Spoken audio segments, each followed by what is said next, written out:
So now let's move on to our next topic, that is what was special about these cities. So there is something special about these cities, that these cities were somehow divided into two parts. One was the lower part and another was the upper part. Now what was the difference between this lower and upper part? Let us understand. So city was divided into two or more parts. The part towards the west was smaller but higher.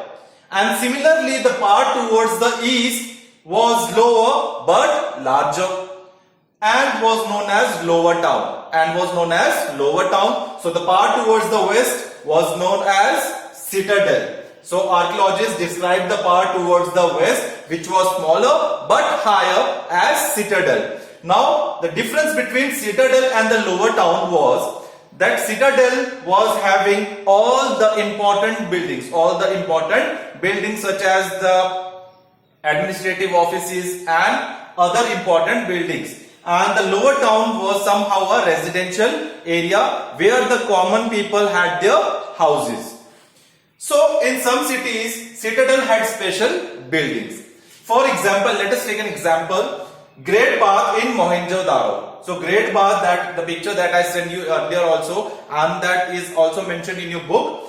Great Bath in Mohenjo-daro. Now what was Great Bath? It was somehow a rectangular tank made of baked bricks closely fitted. That means it was somehow fixed with the plaster, and somehow it was made waterproof using a 3 centimeter thick layer of tar, that is also known as bitumen, and flights of steps from opposite sides led to the bottom. Now flights of the steps from the opposite sides led to the bottom of the tank. Several rooms, and now this Great Bath had several rooms. Now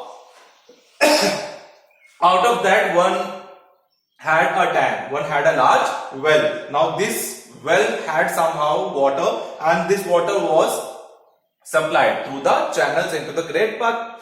Now the dirty water was drained out through the outlet to a baked bread.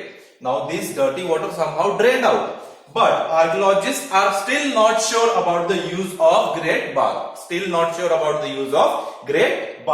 But somehow they have an assumption that it might be used for